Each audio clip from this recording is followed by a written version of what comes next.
tudo bem? Eu sou a professora Rafaela Lima, professora de Biologia, e você está aqui na nossa aula sobre citoesqueleto. Cito, célula, esqueleto, estrutura. Você já pensa logo, é o esqueleto da célula. E tudo bem, a gente pode sim pensar dessa forma, porque o nosso esqueleto, ele tem esse papel aí de nos dar estrutura, né, ajuda o formato do nosso corpo, e sim, o citoesqueleto ele passa por isso, né? Então, uma rede complexa de fibras proteicas encontradas nas células eucariontes. Nas procariontes ele é muito pouco desenvolvido, tá? E ele vai possibilitar a essa célula diferentes formatos.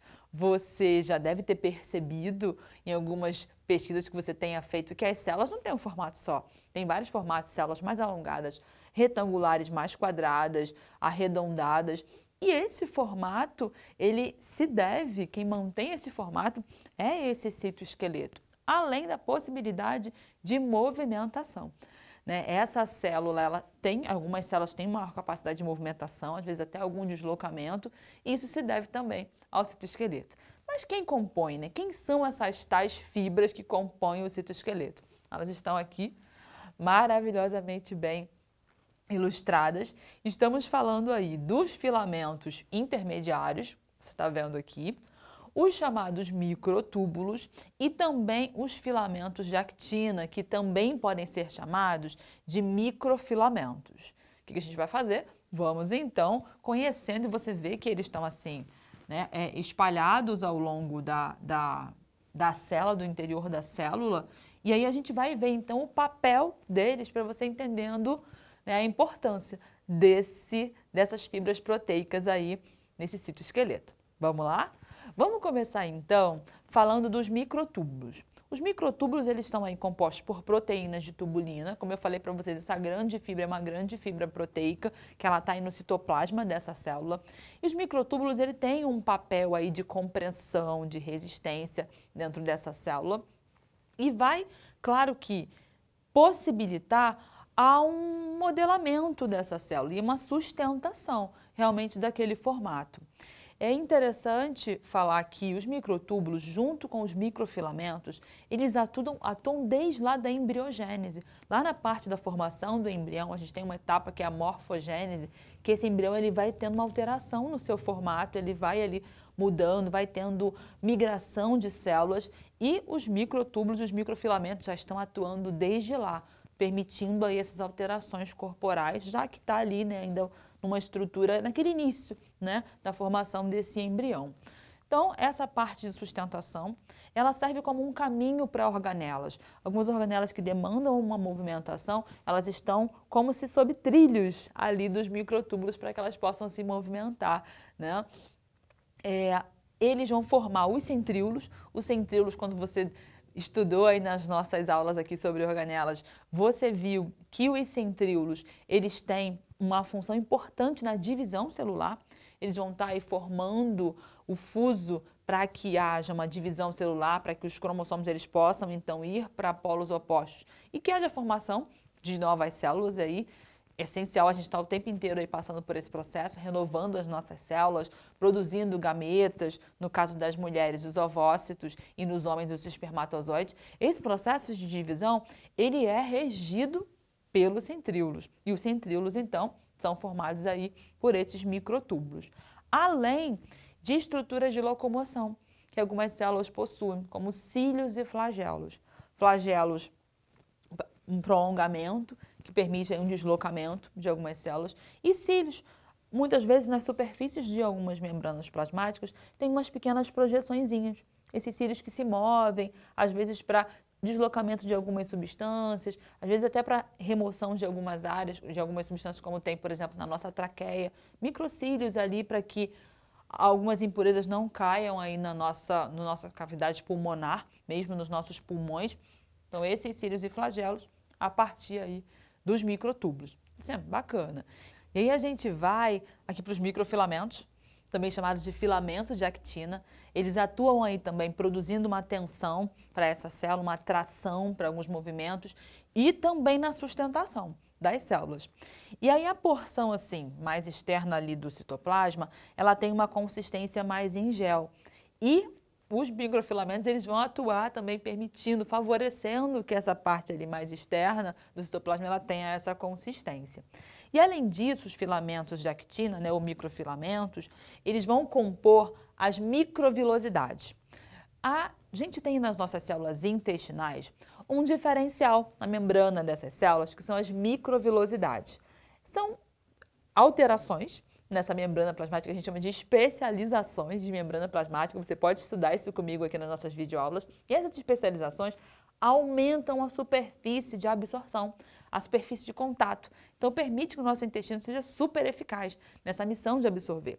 E nesses microfilamentos, quem está ali no centro deles, mantendo essa estrutura deles assim, essa projeção para fora da célula, são justamente os filamentos de actina.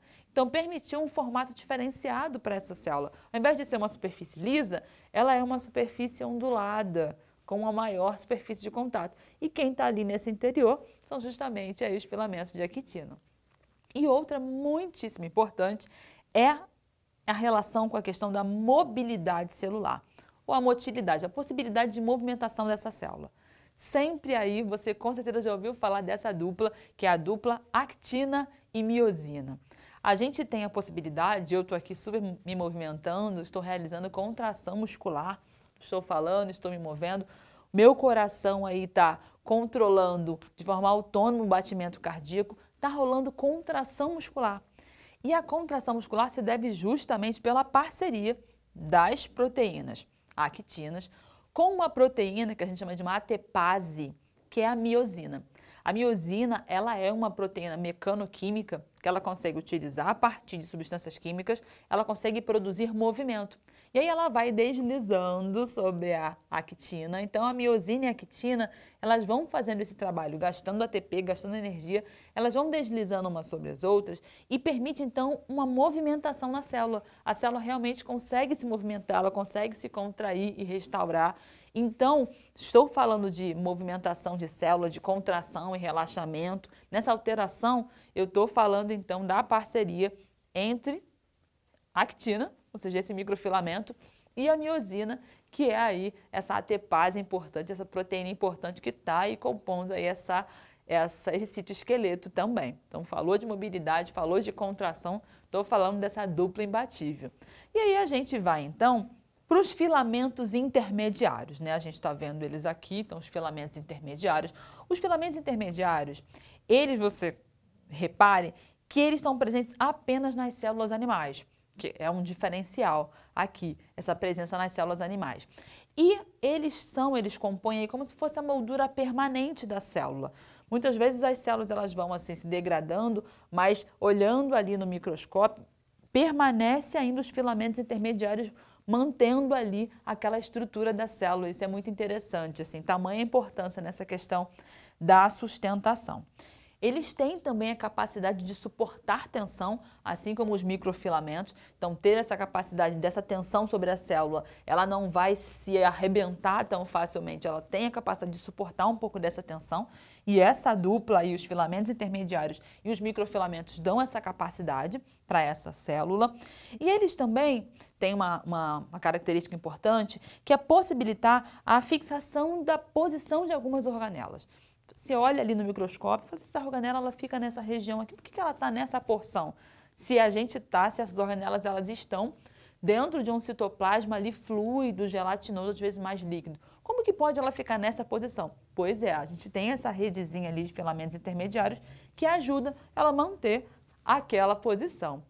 E isso, né, antes da gente entender muito bem, da ciência entender muito bem sobre o citoesqueleto, tinha essa curiosidade, né, de como que as curas ficavam numa posição estando numa grande piscina fluido-gelatinosa, né? E aí eu quero fechar falando para você que os filamentos intermediários, eles também compõem os desmossomos. Desmossomos são como se fossem uns rebitezinhos que vão prender ali as duas células. Então eles estão, imagina que eu tenho duas células, prendendo ali, fixando essas duas células, eu tenho esse discozinho proteico que é também formado aí por filamentos intermediários. Eles são um tipo também de especialização de membrana para manter aí a proximidade entre as células. E assim, Você conheceu, então, um pouco de cada uma das 3 principais proteínas que compõem o citoesqueleto? Filamento intermediário, microtúbulos, filamentos de actina. Fechamos a nossa aula. Faz uma pausa, tira uma foto, faz um resumo e estuda. Foi um prazer ter você por aqui. Tchauzinho!